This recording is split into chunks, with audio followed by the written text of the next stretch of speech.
But heck, it's grim up north. 4 bloody when we've lost to bloody West Ham. Couldn't eat my black pudding, I was so upset, and my whippets run away. It's hard up north.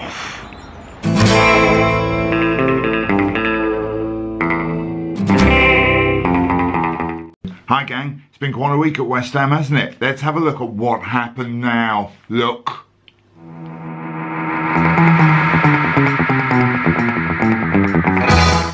Well gang, quite a week for us, wasn't it? A week in which David Sullivan was either very ill or has had his phone nicked, judging by his complete lack of nonsense pouring out from him. It's clearly the only reason why, because he loves tweeting and putting out rubbish. A week, guys, when we were linked with just about every footballer in the entire world, from Russian strikers I can't pronounce to Belgian midfielders I can't pronounce. A week in which all of our strikers were linked with moves away, including the hilarious Andy Carroll to Chelsea rumour, which won't go away. In fact, it seems that genuinely has got legs, and if Chelsea really do want to sign Carroll, I will personally drive him around there myself, because it's not that far. But also, I don't really want him in the team anymore, and I don't think David Moyes wants him in the team anymore either. So there you go. It was a week in which Sky Sports put out a big news story and really went for the whole Sacco to Crystal Palace thing, which, after the odds were slashed on Sky Bet, turned out to not really be happening, and I'm beginning to think was never going to happen. I'm not a conspiracy theorist. I'm just saying, guys. I'm just saying. Sky Sports, Sky Bet. Same company. Game day came round and nobody, including me, thought we were going to do anything like beat Huddersfield 4-1 away, but we are prone to walloping the odd team away from home even when we're not playing that well. If you remember Swansea, it normally is that we normally take the clean. I think we beat them 4-1 last season away, but this year we waited for Huddersfield. And the thing is, Huddersfield aren't that bad for a new promoted team. They're quite solid, but we made them look like chumps. However, that result did have appalling consequences on the town of Huddersfield. Hello, Scream Up North, Tony here from Tony on Tuesday, Huddersfield Chat Premier YouTube channel like. Anyways, it's Grim Up North, isn't it, by gum it is. I tell you why, because one, the mill's closed a while back, and then after the mill's closed was a magic flying metal bird in the sky, and then, worse still, we lost 4-1 at home to Cockneys. I've had to live under that bush for 6 years, you know. Anyways, Bayek. Used to be a time at Goodby Northern, we used to talk about whippets and rainfall and employment and black puddings, but now we just lose home to West Ham by 4-1. Bayek, it's hard up north, you know. Well gang, I've moved location to give this show a sense of momentum. So how exactly did we beat Huddersfield so spectacularly on Saturday night? Let's go over to Mike at the Tactics Centre and see what he made of that whole win. Mike.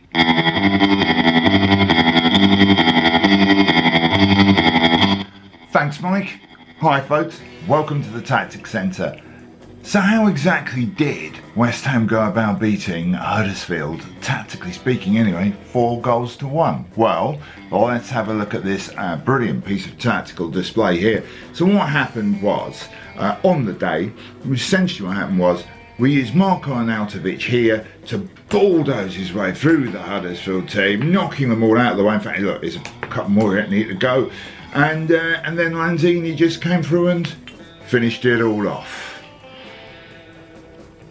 Huddersfield Town 1, West Ham United 4, analysed in great depth for you here at the Tactics Centre for Mike on Monday. Back to Mike in the studio. Thanks Mike. Of course really that Marko Arnautovic was the outstanding performer, though I thought Lanzini was equally as good in that game. Marko Arnautovic is, Moyes has put it, let's put it nicely, Moyes has put it, notoriously difficult to manage, and if you watched his huge sulk after Lanzini scored his second goal, our fourth in that game against Huddersfield, he really pissed off. It wasn't him. Really pissed off that Lanzini was getting the attention suddenly and he wasn't.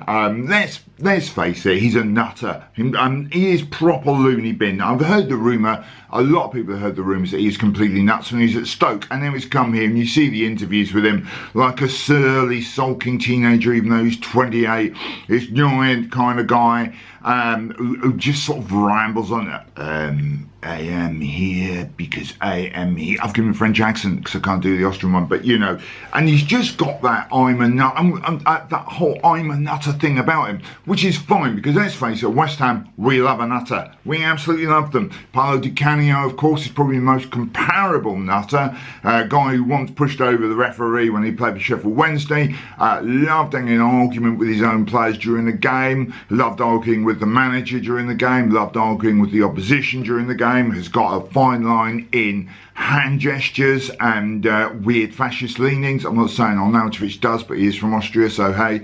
But you know, and Arnautovic isn't that far off. They also, of course, were sublimely talented. Both of them are, Arnautovic and Di Canio. We loved Frank McAvenny. He was a nutter in a different way with his nightclubbing and cocaine taking ways, and of course his famous groin injury / pastry model shagging, which I always thought were definitely combined.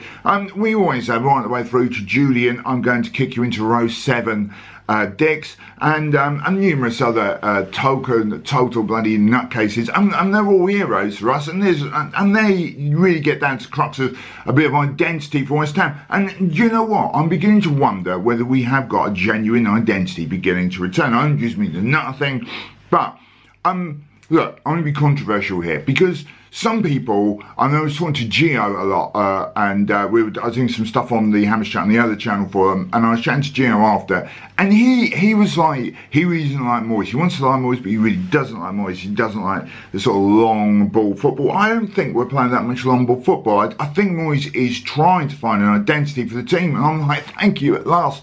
And that identity appears to be not playing any strikers. Now, don't laugh. It works at Liverpool. Liverpool have got Sturridge on the bench. He doesn't get a look in. They want to play with 3 almost attacking midfielders that can switch position and into play. And if you look, that's kind of what Moyes is trying to do. But he's only got 2 of them.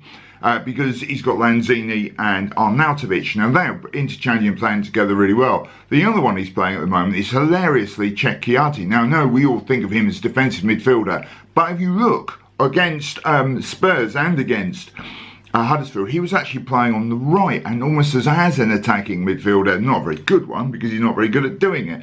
But really, I've got a feeling that's what he wants to do. He would rather get a couple more of those sort of players in and lose the strikers. And you can really see why Carroll and especially Hernandez won't fit into that system. They're just not that kind of player who can dribble, make space, move into space. He's a sort of guy who stands in front. He's a goal poacher. Do you know the kids where you were at school just stood in front of the goal and because no one understood what offside was because you were 6. Do you know what I mean? We just kicked the ball in when it came across. That's him. But he kind of understands offside, and unlike Sacco. And so you know, I'm not that surprised that we're linked with selling everyone in our forward line. I think it would be unwise to sell everyone in our forward line. I mean, we should keep at least someone there, but I kind of get where he's coming from. However, we do need to bring players in if we do sell those. Anyway, we'll see what happens, eh? And I'm going to move on swiftly now to your wonderful messages and tweets, etc. Because I do like getting letters through from you. Last week I was talking about in the letter bit I was talking about. Someone asked me what my best practical joke was, and because I put that piece out, a lot of people commented. I'm not going to mention you because there was actually a lot of people commented on the practical jokes that I was talking about playing, and I've always been a bit of a practical joke player.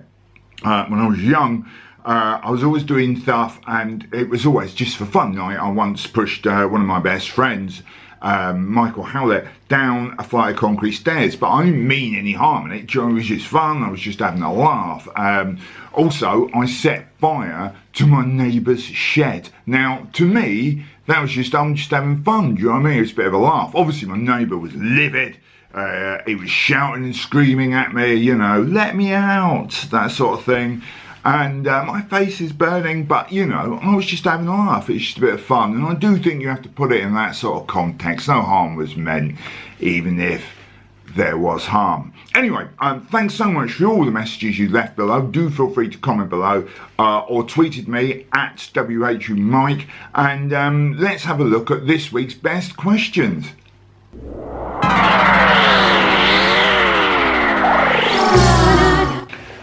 Right, yeah, so our first question is from Fabian, who left a message below asking, what do I think about our attempt to sell all our strikers? I've got to admit, I've just covered that in the last bit I was talking just then. Rewind, you'll see the answer to that. So basically, Fabian, fine, I have no issue with selling all our strikers as long as we get in some attacking type players to replace them in whatever Moyes wants to do. I'm beginning to have real faith in Moyes, that's what I'm saying. Let's go with what he wants.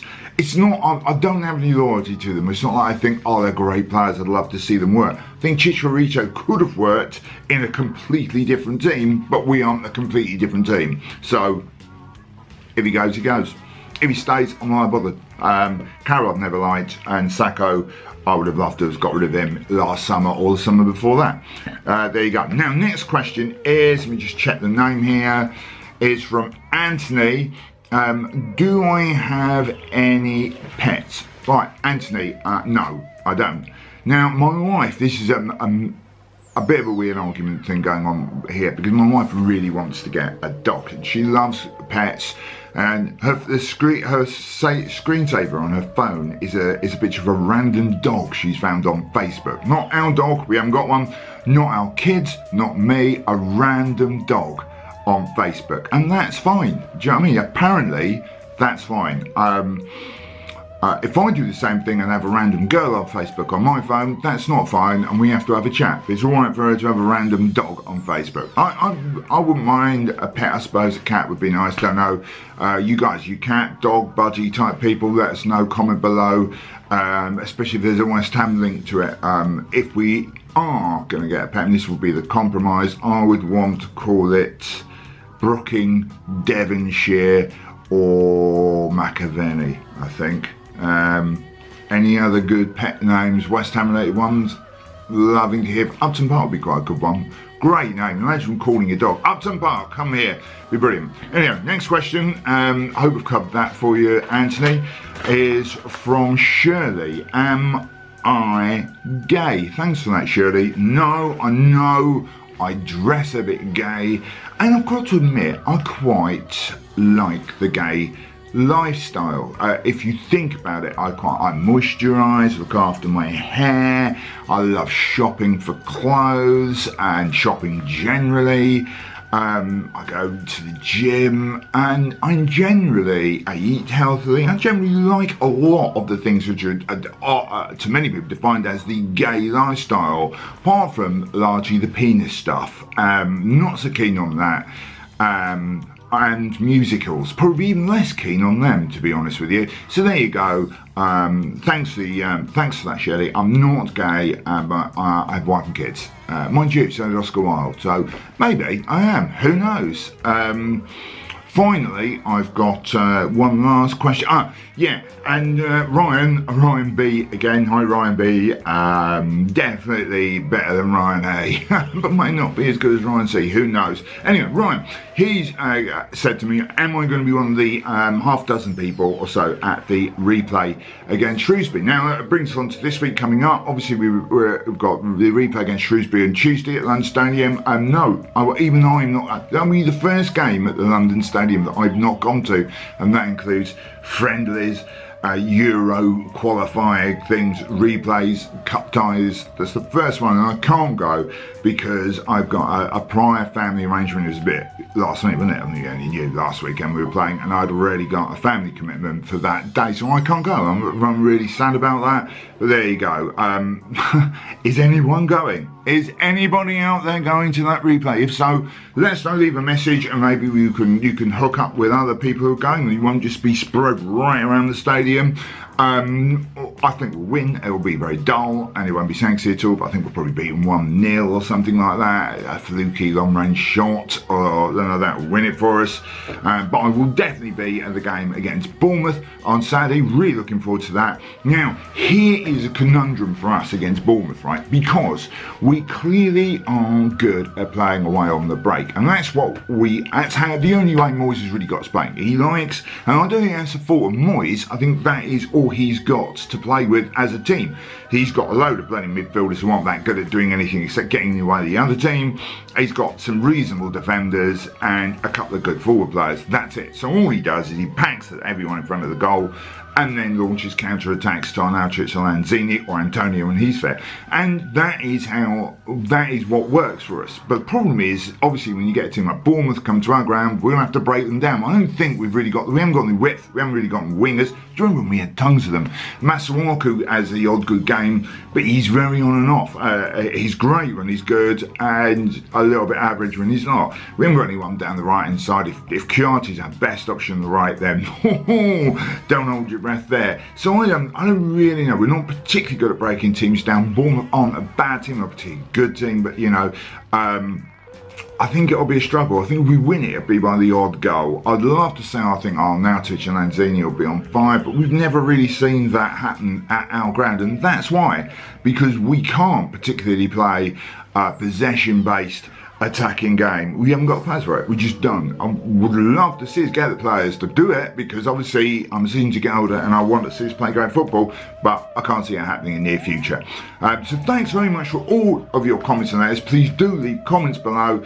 Please do tweet me at WHUMike. If you've enjoyed this video, give it the thumbs up. Do make sure you subscribe to both Hammers Chat channels. You've got the main one and this one, and make sure you watch all the Hammers Chat content. I do appear on the other one occasionally as well, so even if you're just a fan of mine, subscribe to both. Yeah, me. And I will be back next Monday talking about what happened this week coming. You got the idea, and until then, come on you Irons.